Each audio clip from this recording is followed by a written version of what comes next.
Hemos escuchado unas preciosas alabanzas, queridos hermanos, como un intermedio para nuestra enseñanza y hoy continuamos entonces con el tema de la iglesia, la obra maestra de Dios. Me gustaría siempre pedirles a cada uno de ustedes, amados hermanos, que estén orando por este ministerio, que oren por el ministerio de enseñanza de este Instituto Bíblico Internacional La Gracia. Es bueno recordar que nuestro ministerio es únicamente para enseñar la palabra de Dios. Nosotros como Instituto Bíblico no estamos organizando iglesias, no estamos estableciendo iglesias, no estamos estableciendo una nueva misión de iglesias en Nicaragua. Estamos trabajando con las iglesias que ya están establecidas y con los pastores que están trabajando en estas iglesias.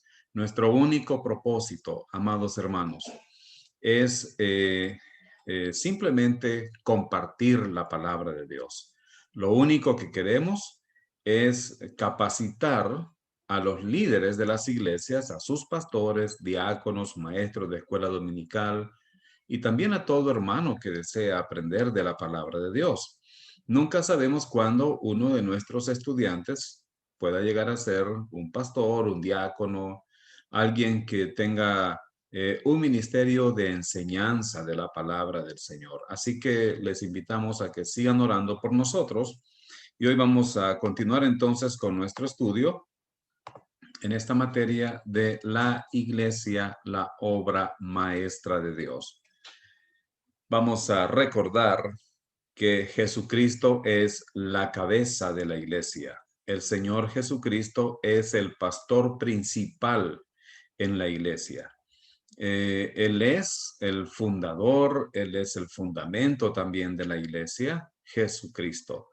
Bajo la autoridad de Jesucristo están los líderes de la iglesia, comenzando por los pastores. Los pastores también llamados ancianos u obispos en la iglesia. Son aquellos hombres a quienes Dios ha dado el don de ser pastor maestro para que pastoreen, para que apacienten la grey de Dios, tal como dice el apóstol Pedro en Primera de Pedro capítulo 5, versículo 2, que los pastores deben apacentar la grey de Dios. Hermanos, en el tiempo en el que se escribió el Nuevo Testamento, había otro grupo de líderes llamados los apóstoles, pero hoy en día ya no hay más apóstoles. La era apostólica terminó cuando el último de ellos murió físicamente. Y ahora tenemos a los pastores como la autoridad que Dios ha delegado en la congregación. No hay entre el pastor principal, Jesucristo, y los pastores en la iglesia un intermediario.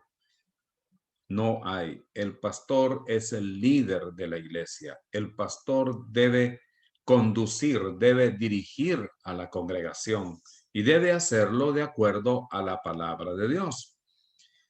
Podría parecer para algunos que esto es dar demasiada autoridad a una persona, pero vamos a ver más adelante cuál es la autoridad del pastor y hasta dónde llega esa autoridad, porque no es una autoridad ilimitada.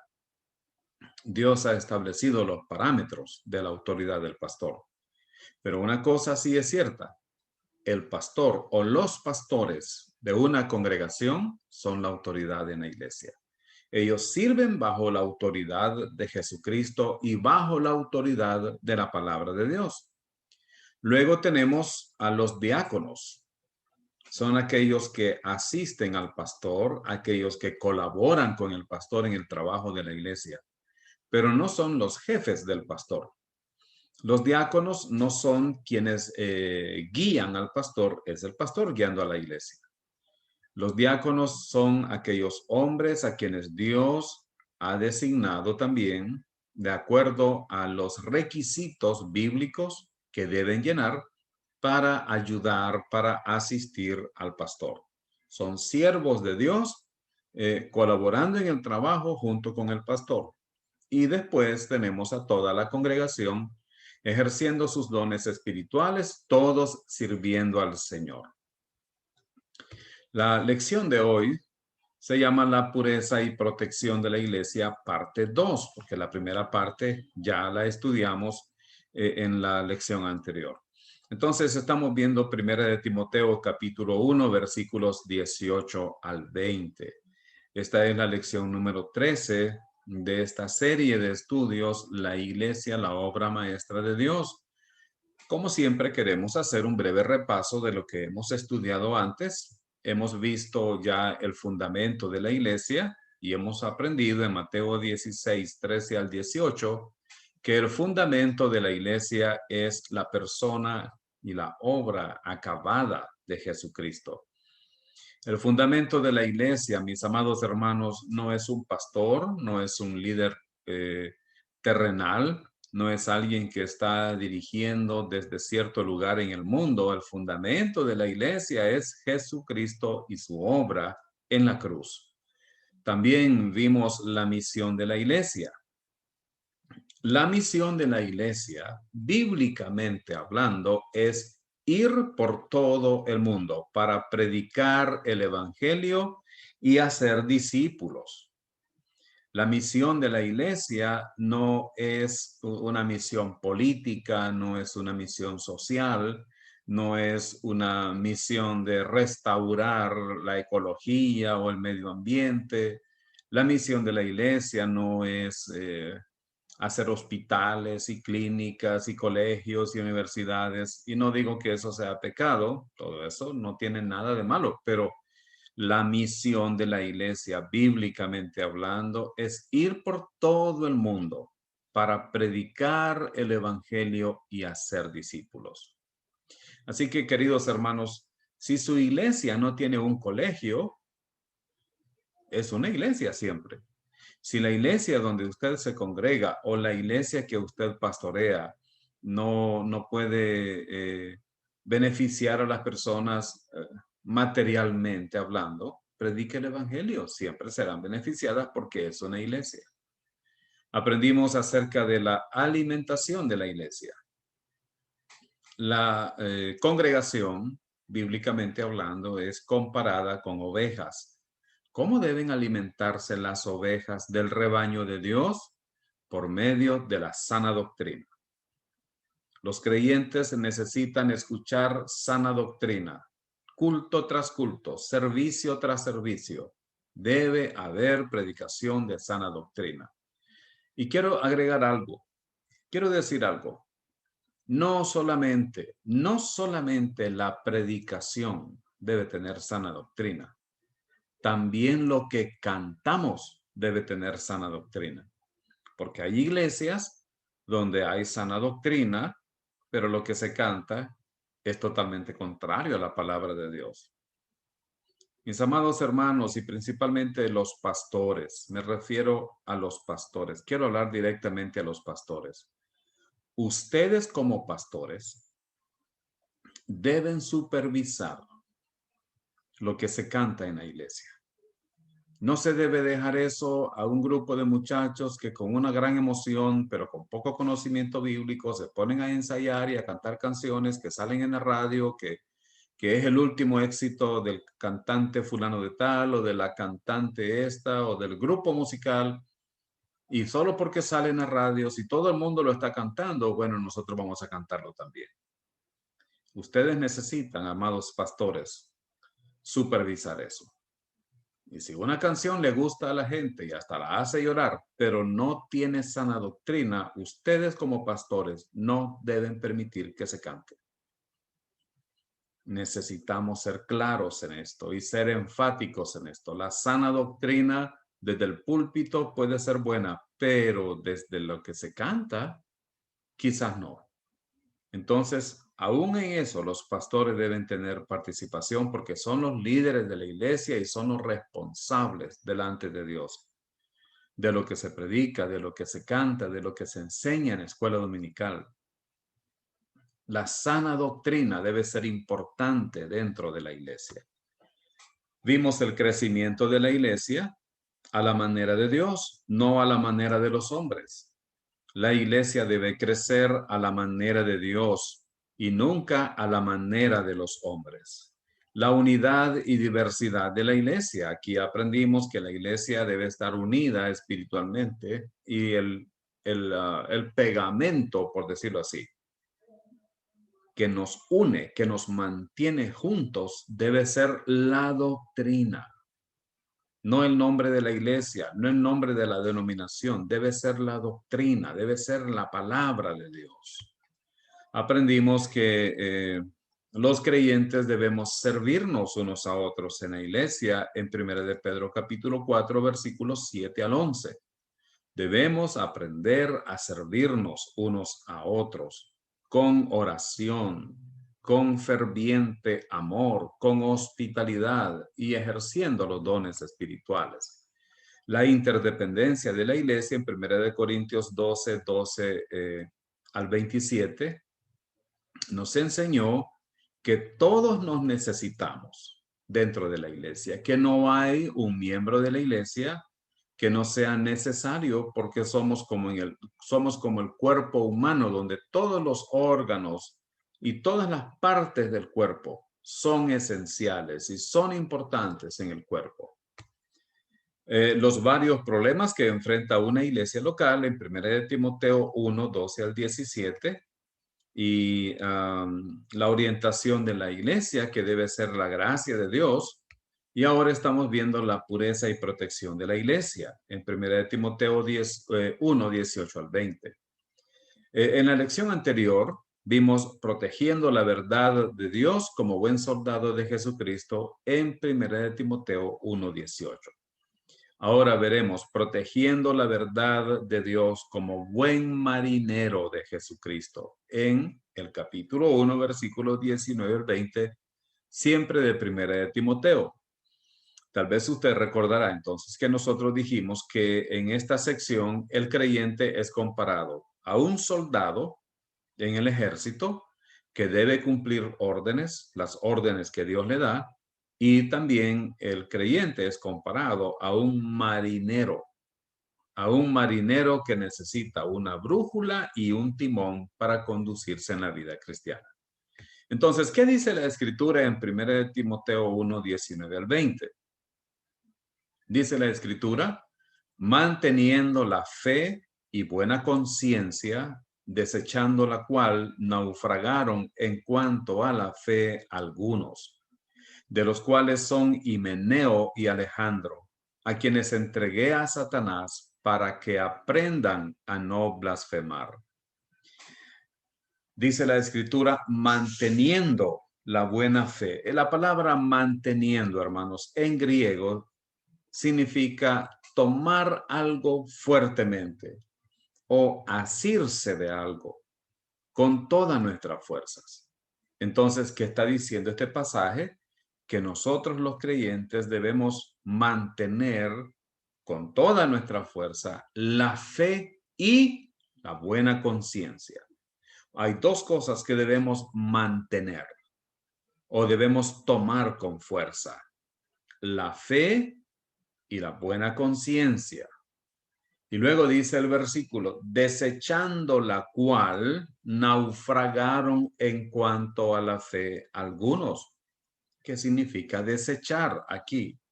¿Qué significa naufragar?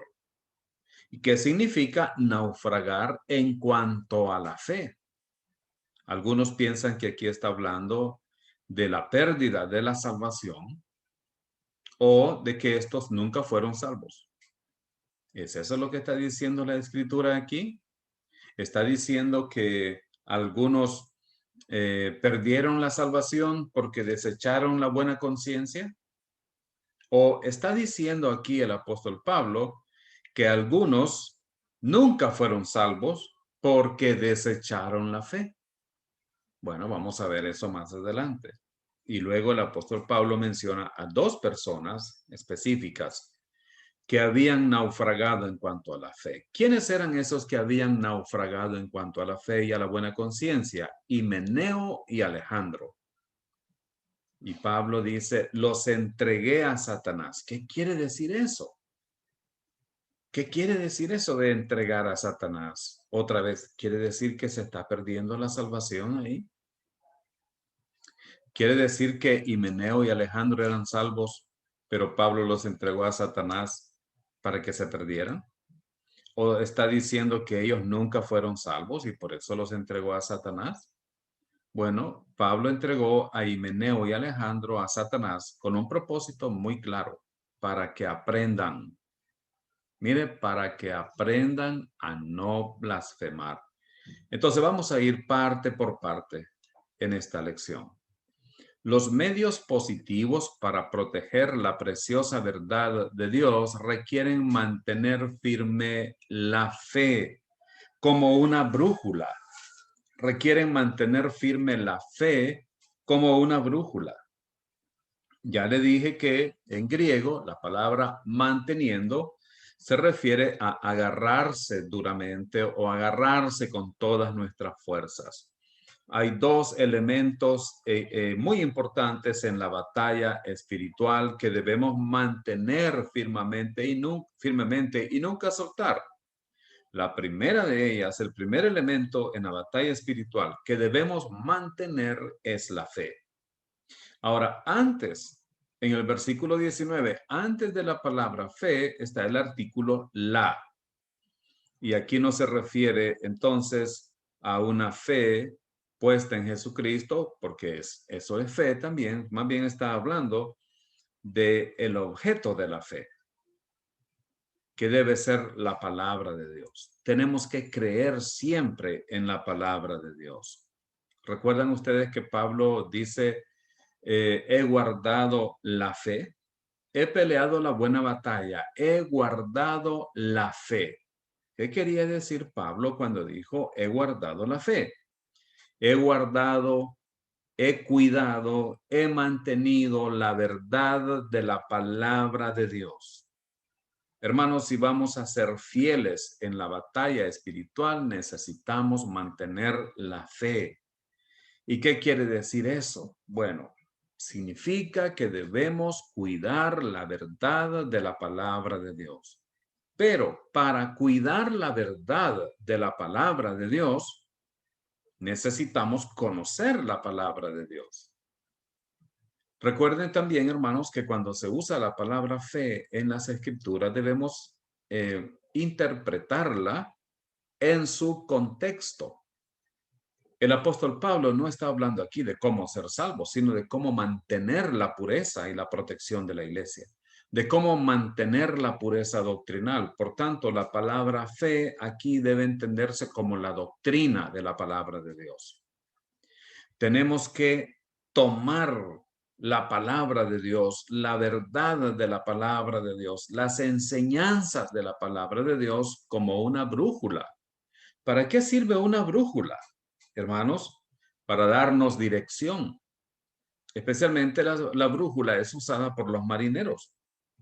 Ahora, imagine que usted es un marinero en el Océano Pacífico y pierde su brújula. ¿Cómo sabe para dónde va? Tiene que cuidar muy bien la brújula. Como líder espiritual, usted necesita cuidar la verdad de la palabra de Dios. Necesita cuidar la enseñanza de la palabra de Dios. Tenemos que aferrarnos a las verdades de la palabra de Dios. Cuando el apóstol Pablo dice que debemos mantener la fe, está hablando de mantener la doctrina, no dejar que nadie venga a enseñar falsa doctrina a la iglesia. Ahora, ¿qué incluye esto? Estudiar cuidadosamente la palabra de Dios, tal como dice 2 de Timoteo capítulo 2, versículo 15. Es que no podemos cuidar, no podemos mantener la fe si no estamos estudiando cuidadosamente la palabra de Dios. En el estudio anterior, yo le decía a usted que me da tristeza cuando algunos pastores dicen, yo ya estudié, no tengo nada más que hacer, no tengo nada más que aprender. Algunos pastores dicen, bueno, terminé mis estudios en el instituto o terminé mis estudios en el seminario teológico no tengo más que estudiar. Ahora mi prioridad va a ser otra. Queridos hermanos, por experiencia puedo decirles que después de enseñar por muchos años en el Instituto Bíblico Internacional La Gracia, en El Salvador y aquí en Nicaragua, yo puedo decir que todavía tengo mucho que aprender. Tengo mucho que aprender. Y nunca se deja de aprender. Nunca dejamos de aprender de la palabra de Dios. ¿Cómo puede alguien pensar que porque fue 3 años o 5 años a un instituto bíblico, a un seminario teológico, a sacar una licenciatura en teología, pensar que eso le capacita para conocer toda la Biblia y que ya no tiene necesidad de aprender? Eh, El apóstol Pablo le dijo a Timoteo en 2 de Timoteo 2:15, procura con diligencia presentarte a Dios aprobado, como obrero que no tiene de qué avergonzarse, que usa bien la palabra de verdad. La palabra procura con diligencia es una sola palabra en griego que se refiere a hacer algo con mucho deseo, con grandes anhelos. Procura con todas tus fuerzas, haz todo lo que sea necesario para presentarte delante de Dios aprobado. Porque no buscamos la aprobación de los hombres, sino de Dios. Procuramos con toda nuestra fuerza ser obreros que no tenemos de qué avergonzarnos, que trazamos bien la palabra de verdad, que usamos bien la palabra de verdad. De manera que tenemos que estar estudiando la palabra de Dios y nunca, escuche bien, nunca comprometer las verdades de la palabra de Dios, ni por dinero, ni por popularidad, ni por estadísticas. Es triste cuando muchos pastores cambian la verdad de la palabra de Dios porque quieren ser populares y entonces ellos no se atreven a decir todo lo que dice la Biblia porque no quieren ofender a este grupo y no quieren ofender al otro grupo. Es algo patético escuchar a pastores famosos decir, yo pido disculpas por lo que dije porque se ofendió a este grupo. ¿Sabía usted que hace varios años un pastor de una iglesia muy grande en los Estados Unidos que ha escrito libros que han sido bestsellers y que le hablan a usted de tener una iglesia con propósito y una vida con propósito? El pastor se disculpó con la comunidad gay por haber predicado un día y haber dicho que la homosexualidad es pecado. Y luego él dice, bueno, yo le pido perdón a la comunidad gay porque yo dije que eso es pecado. Pero si no lo está diciendo usted, lo está diciendo la Biblia.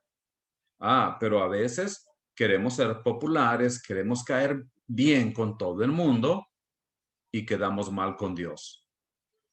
Pastores, no comprometan la verdad de la palabra de Dios. Prediquen la verdad de la palabra de Dios. Usen bien la palabra de verdad. Y confiemos en el Señor, que Él nos sostendrá en todo momento. Además, es necesario para proteger la verdad de Dios una buena conciencia, como un timón. Una buena conciencia. Bueno, todo marinero, especialmente en los tiempos anteriores, necesitaba de una brújula y necesitaba también de un timón. ¿Se puede conducir un barco sin un timón? Obviamente que no tendría tampoco una dirección. Ahora, ¿qué es una buena conciencia? Hermanos, una buena conciencia es aquella que no viola la verdad que ya conoce. Una buena conciencia es aquella que no viola la verdad que ya conoce. Y a veces dentro de nosotros mismos sabemos que hay cosas que no debemos hacer y aún así las hacemos. Eso es no tener una buena conciencia. Una buena conciencia es aquella que no va en contra de las verdades de Dios que nosotros conocemos. Usted puede tener una buena conciencia delante de Dios cuando está haciendo lo que Dios quiere. Y usted tendrá una mala conciencia cuando, sabiendo que hay algo que no debe hacer, lo hace. O sabiendo que hay algo que debe hacer, no lo hace. Hermanos, violamos nuestra conciencia cuando vamos en contra de nuestros principios, cuando vamos en contra de lo que creemos, cuando vamos en contra de la palabra de Dios. Ahora, ¿puede manejarse un barco sin un timón? Obviamente que no. De manera que necesitamos una brújula, que es la fe, que es la palabra de Dios, y una buena conciencia. Esto quiere decir, necesitamos hacer las cosas que Dios dice en su palabra para disfrutar de una buena conciencia. Entonces, ¿qué incluye esto? Esto también incluye, hermanos, confesar nuestros pecados cuando nuestra conciencia nos indica que hemos pecado, tal como dice Primera de Juan 1:9. Primera de Juan 1:9 dice, si confesamos nuestros pecados, Él es fiel y justo para perdonar nuestros pecados y limpiarnos de toda maldad. Si nosotros confesamos nuestros pecados, ¿qué quiere decir eso de confesar? Confesar es una palabra que en griego es homologeo y que significa simplemente estar de acuerdo. Literalmente, homologeo es decir lo mismo. Es literalmente. Homo, lo mismo. Logos, palabra o hablar. Entonces, ¿a qué se refiere eso de confesar nuestros pecados cuando nuestra conciencia nos indica que hemos pecado? Admitir, reconocer que hemos ido contra la voluntad de Dios. No poner excusas, no empezar a decir es que yo lo hice porque él tuvo la culpa, es que yo hice esto porque esta persona me provocó. No, si sabemos que hemos hecho lo que no debíamos hacer, tenemos dos opciones como creyentes. Podemos poner pretextos, podemos acusar a otro, podemos decir es que él me obligó, es que lo hice por lo que ella me hizo primero a mí, o podemos decir, Señor, reconozco que he pecado. Señor, entiendo que he hecho lo malo. Hice lo que no debía hacer. Te lo confieso, lo reconozco. ¿Y sabe qué dice la Escritura? Que cuando nosotros hacemos esto, el Señor perdona nuestros pecados y nos limpia de toda maldad. Y luego podemos tener una buena conciencia delante de Dios. Ahora, los resultados negativos por haber rechazado ambas cosas han sido que algunos creyentes han sufrido el naufragio de su fe. El apóstol Pablo dice que algunos han rechazado la fe y la buena conciencia. Esto lleva a la idea de tener una brújula, pero no usarla. Tener una brújula, pero ponerla ahí a un lado y no usarla. Entonces, ¿a qué se refiere esto? Muchos creyentes, teniendo la palabra de Dios, conociendo la palabra de Dios, han decidido no aferrarse a ella. Y luego terminan siendo apóstatas. La apostasía no ocurre por accidente ni de la noche a la mañana. La apostasía viene de creyentes que poco a poco van dejando la verdad de la palabra de Dios y acercándose a otras enseñanzas. La apostasía puede venir por actuar de acuerdo a nuestras emociones en lugar de actuar de acuerdo a nuestros principios bíblicos. Puede venir porque estamos comprometiendo la palabra de Dios por beneficios materiales. Puede venir por la presión ecuménica. La apostasía, hermanos, puede venir por cualquiera de estas razones, pero sea cual sea el caso, esto viene porque nosotros hemos puesto a un lado la brújula de la palabra de Dios y terminamos naufragando en la fe.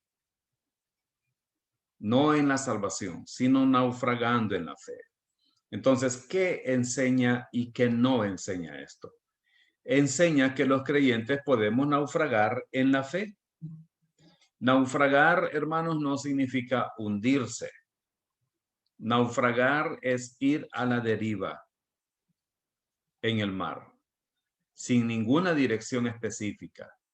Ser llevados por el viento o por las corrientes marinas. Naufragar no es irse a pique al fondo. Naufragar es no tener una dirección específica. Y muchos creyentes naufragan en la fe. Ahora, es importante reconocer que el pasaje no enseña que los creyentes naufragaron en la salvación, sino en la fe. ¿Y qué es la fe en este caso? La palabra de Dios, la doctrina. Se han perdido en la doctrina, se extraviaron de la sana doctrina. Pero lo importante es que está enseñando que son creyentes que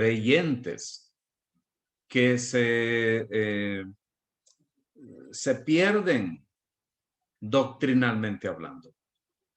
El pasaje no está diciendo que ellos nunca fueron creyentes o que perdieron la salvación. Son creyentes, pero debido a que no estudian la palabra de Dios, debido a que prefieren tener ciertos beneficios y privilegios humanos, prefieren ocultar la palabra de Dios y enseñar lo que la gente quiere escuchar, simplemente para no perder sus privilegios o alguna posición de poder. Pero no se puede naufragar en lo que no se ha tenido. Estos creyentes tenían fe, pero naufragaron en la fe. Si no hubieran tenido fe, no podrían haber naufragado en la fe. Entonces, ¿qué está enseñando el versículo 19? Que los creyentes podemos naufragar en la fe. ¿Y qué no está enseñando? No enseña que los creyentes podemos perder la salvación. No está enseñando eso.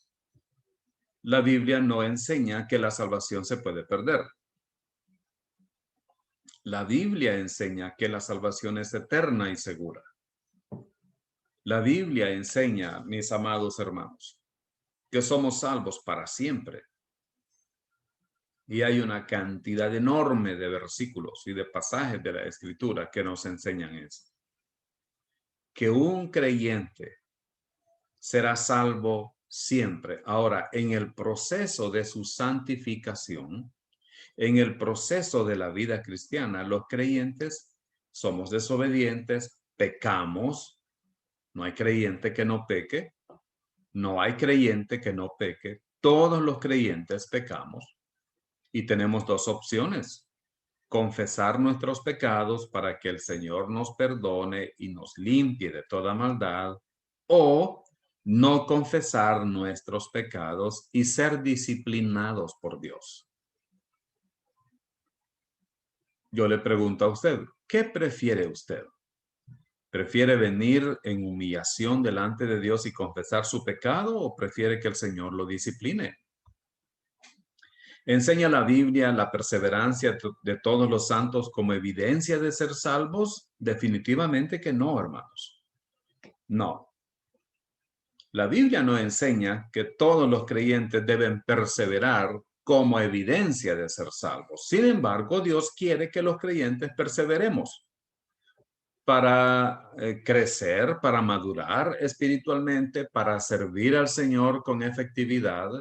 Dios quiere que nosotros perseveremos para que en la medida que estamos caminando en el Espíritu Santo y permaneciendo en Cristo y permaneciendo en su palabra, nosotros vayamos alcanzando un grado de madurez que nos permita servir mejor al Señor. Pero de ninguna manera la Biblia dice que si usted es salvo, usted debe perseverar hasta el fin para dar evidencia de ser salvos.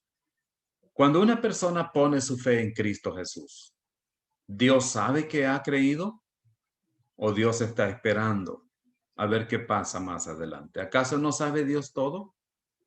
Y si una persona no ha creído en Cristo, ¿puede engañar a Dios? No. No, nadie puede engañar a Dios. Desde el momento en que una persona cree en el Señor Jesucristo, desde ese momento su salvación está segura. No debe esperar a ver si va a perseverar o no, porque Dios sabe todo. Dios sabe quiénes han creído y quiénes no han creído. Y aquellos que han creído, Dios sabe que son salvos para siempre. Ahora hay que perseverar y ya expliqué las razones por las cuales debemos perseverar los creyentes. El método escritural para confrontar y tratar el pecado impenitente y o la falsa enseñanza es por medio de la disciplina de la iglesia. Queridos hermanos, la disciplina de la iglesia es un tema bíblico, es un concepto enseñado por la palabra de Dios. La iglesia tiene la autoridad delegada por Dios para aplicar la disciplina a la iglesia, a los creyentes que persisten en pecar. ¿Recuerdan 1 Corintios capítulo 5, donde había un hombre que estaba cometiendo un grave pecado de inmoralidad sexual? Que dice el apóstol Pablo que había que hacer con ese hombre en la iglesia de Corinto, entregarlo a Satanás. Y el apóstol Pablo dice en cuanto a Himeneo y Alejandro, que eran quienes habían naufragado en la fe. Himeneo y Alejandro habían naufragado en la fe. ¿Qué indica eso? Que ellos eran creyentes. Porque no podían naufragar en la fe si no tuvieran fe primero y luego no estuvieran perseverando en la palabra de Dios. Ellos eran creyentes, pero habían naufragado, se habían extraviado de la doctrina correcta. Y ahora, dice el apóstol Pablo, los he entregado a Satanás. ¿Qué significa ser entregado a Satanás? Bueno, algunos creen que ser entregado a Satanás significa que esa persona pierde su salvación y ahora ya vuelve a ser un perdido como lo era antes. De manera que hay quienes piensan que una persona puede ser salva hoy y mañana ya no, y pasado mañana otra vez va a ser salva, y dentro de 2 meses dejará de ser salva, pero dentro de 15 días después va a volver a ser salva, y eso no es verdad. Eso no es cierto.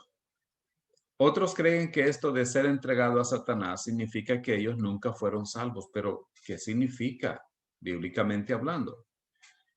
Ser entregado a Satanás significa ser disciplinado por medio de la expulsión de la comunión de la iglesia local. Y, amados hermanos, la iglesia tiene la autoridad bíblica para expulsar de la comunión a aquel hermano o hermana que estén cometiendo un pecado y que no quieran reconocerlo. Hay creyentes que pueden pecar, pero cuando los líderes de la iglesia tratan con ellos, ellos son humildes, reconocen que han hecho lo malo, lo admiten delante de Dios, lo admiten delante de aquellos a quienes probablemente hayan ofendido, y ya no hay más que hacer, vuelve a la comunión con el Señor y permanecen y siguen comunión con los hermanos. Pero hay algunos que no quieren reconocer que han pecado, que están culpando a otros, que están buscando pretextos, que están buscando alguna excusa para salir ellos limpios y acusar a otros. Y hay aquellos que niegan absolutamente que han hecho algo malo, habiendo evidencias claras de que han pecado. ¿Qué se debe hacer con estos creyentes? Disciplinarlos. Deben ser disciplinados. Pablo dice en 1 Corintios capítulo 5 que aquel fornicario que había dentro de la congregación fuera expulsado. Y en 2 Corintios, Pablo dice que ese creyente ha sido disciplinado por el Señor, ha vuelto a la congregación y le dice a los hermanos, recíbanlo, reciban a ese hermano. Ya Satanás lo arrastró, ya él estuvo suficiente tiempo siendo disciplinado, ahora puede volver a la comunión con los hermanos. Himeneo y Alejandro, ¿eran creyentes? Sí, porque no se puede disciplinar a incrédulos. Solamente a creyentes se puede disciplinar. De manera que esta frase, ser entregado a Satanás, no podría significar perder la salvación porque, porque eso iría contra toda la doctrina de la palabra de Dios y la Biblia no se contradice. La Biblia, hermanos, no se contradice. Así que ser entregado a Satanás significa que estos creyentes debían ser disciplinados. ¿A quién sucedió esto específicamente? A Himeneo y Alejandro. A Himeneo y Alejandro, quienes, como ya dije antes, eran creyentes. Probablemente Timoteo conocía bien a estos hombres. Ellos habían tenido fe, pero estaban naufragando en la fe porque habían desechado la palabra de Dios y una buena conciencia. Entonces ahora el apóstol Pablo está diciendo a estos, al apóstol, perdón, está diciendo a Timoteo que estos creyentes habían sido entregados a Satanás. Pablo había dicho, bueno, estos creyentes hay que separarlos de la comunión con el Señor. Y hay una cosa interesante aquí, hermanos.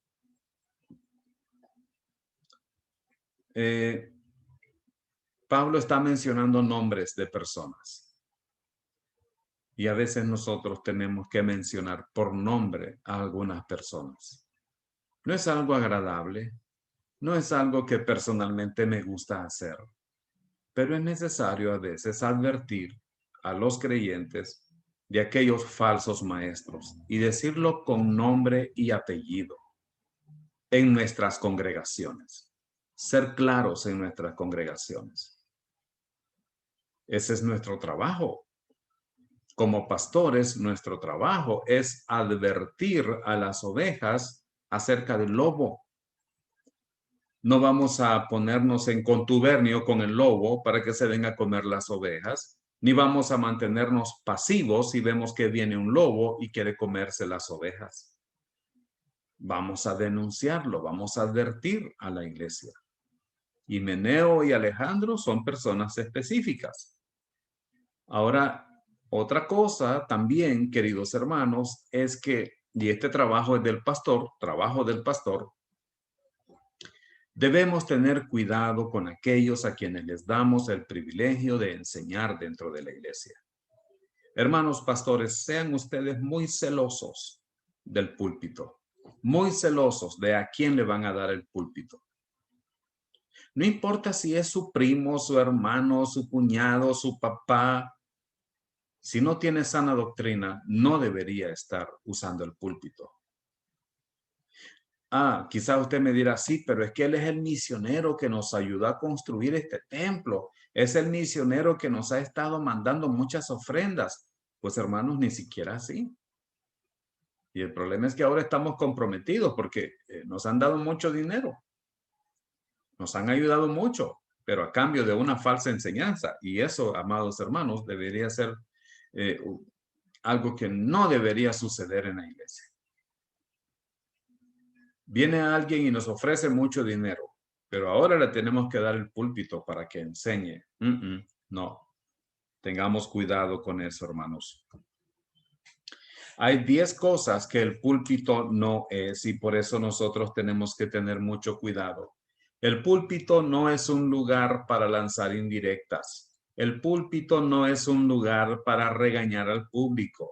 El púlpito no es un lugar para exhibirse o lucirse. El púlpito no es un lugar para lanzar sátiras o ridiculizar a los demás. El púlpito no es un lugar para improvisar, es un lugar para quienes están preparados. El púlpito no es un lugar para destapar secretos ajenos. Si a usted le cuentan algo, estimado pastor, silencio. El púlpito no es un lugar para defender conceptos personales. El púlpito no es un lugar para demostrar falta de modales. El púlpito no es un lugar para demostrar amargura.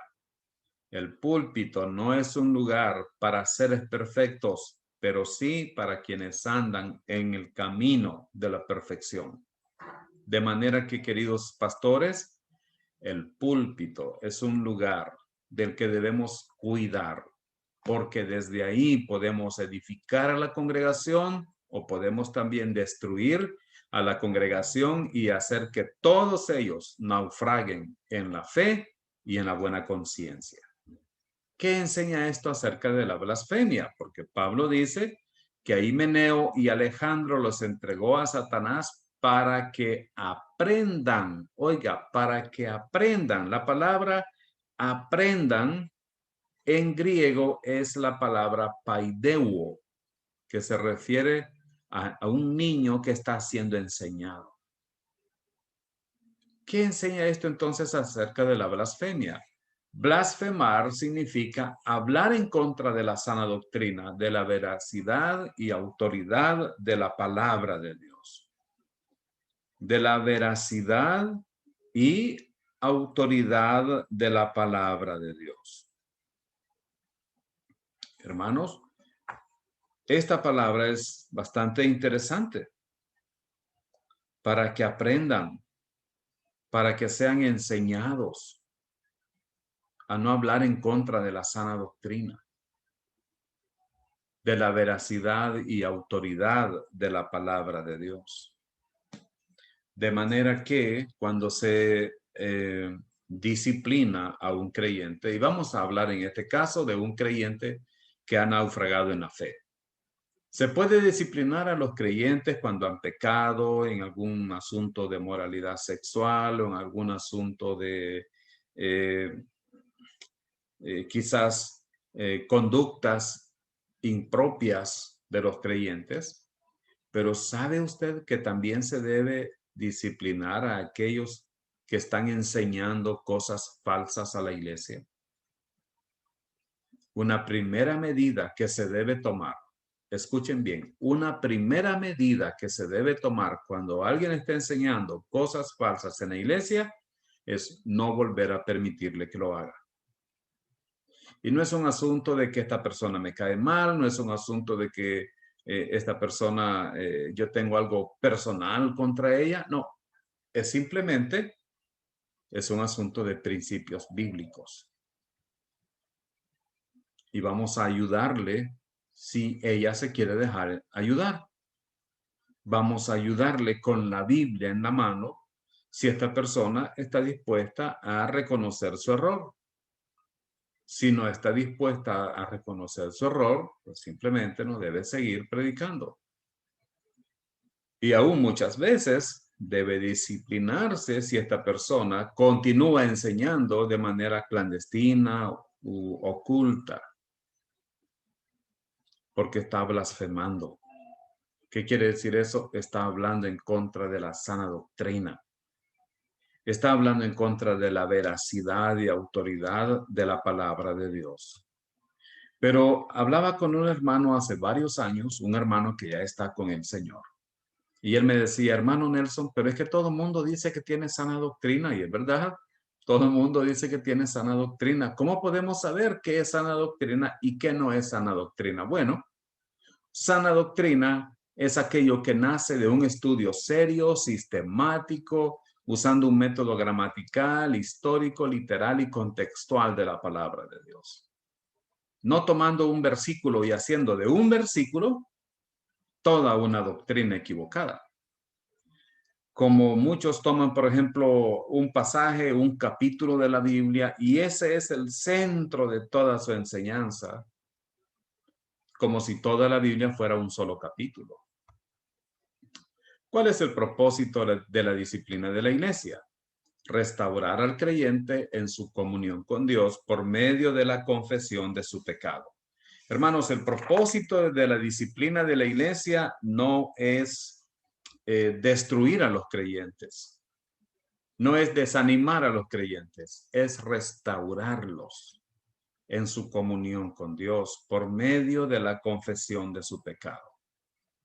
No disciplinamos a alguien con ira, no disciplinamos a alguien con enojo.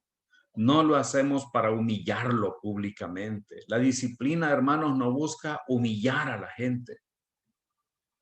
Porque en algunas iglesias dicen, vamos a disciplinar a alguien, pero lo que hacen es destruirlo, humillarlo, avergonzarlo en frente de todos. Pero no le ayudan. No le ayudan a restaurar su comunión con el Señor.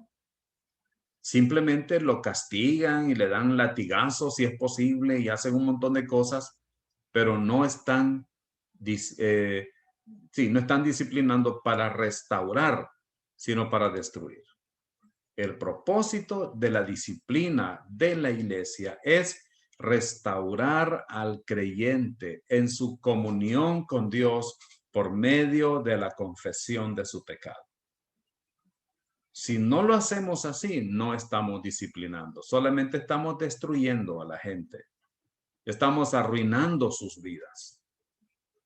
No, el propósito no es ese, hermanos.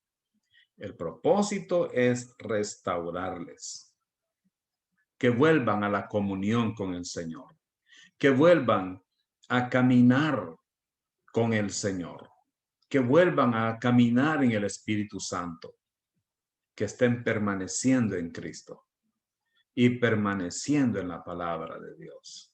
Y una vez que este creyente es disciplinado, puede volver a sus privilegios, puede volver con toda libertad a ejercer sus dones espirituales.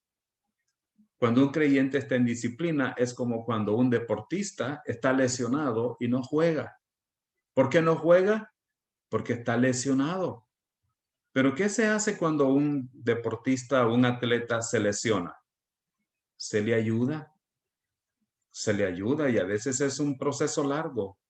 Pero ¿cuál es el propósito de ayudarle? Que vuelva a jugar, que vuelva a competir. No desecharlo, sino que vuelva otra vez a competir y a veces vuelve mejor que antes. Para eso es la disciplina. Si no se hace con ese propósito, estamos haciendo mal. Si esto no se logra, entonces, si no se logra restaurar al creyente, entonces la disciplina es para proteger la verdad de la palabra de Dios. Oiga, si el creyente no quiere ser restaurado a su comunión con el Señor y volver a la comunión con los hermanos, entonces la disciplina se hace para proteger la verdad de la palabra de Dios. El apóstol Pablo le dice a Tito que al hombre que cause divisiones después de una y otra amonestación, si no hace caso, deséchalo. ¿Pero para qué se desecha? ¿Por qué se desecha? Porque queremos proteger al resto de la congregación, porque queremos proteger a los creyentes. Queremos proteger la verdad de la palabra de Dios. Entonces, la disciplina busca restaurar al creyente, pero si no quiere ser restaurado, entonces se hace para proteger la verdad de la doctrina y para proteger al resto de la congregación. Esto es duro, hermanos, esto es muy difícil de hacer. Hay iglesias en las que disciplinan a los creyentes por cualquier cosa, pero no los restauran. Y hay otras iglesias que nunca disciplinan a nadie y todo el mundo hace lo que le da la gana. Y tampoco es correcto. Necesitamos ser muy ecuánimes en esta situación. ¿Cómo se aplica todo esto a ti? Amados hermanos, necesitamos estar recordando estas verdades de la palabra de Dios para que nosotros seamos creyentes que estemos haciendo la voluntad del Señor. Tenemos que proteger la pureza de la doctrina. Tenemos que proteger la verdad de la palabra de Dios. Y para eso tenemos la Escritura que nos enseña cómo se debe hacer. Vamos a orar. Amado Señor, gracias te damos por este tiempo de estudio que hemos tenido. Gracias, Padre, por tu palabra. Ayúdanos a ser sumisos a ella, a recibirla con mansedumbre para que pueda ir purificando nuestras vidas. Te doy gracias en el nombre de Jesús. Amén. Muchas gracias por haber estado con nosotros. Mi nombre es Nelson Hernández, director del Instituto Bíblico Internacional La Gracia.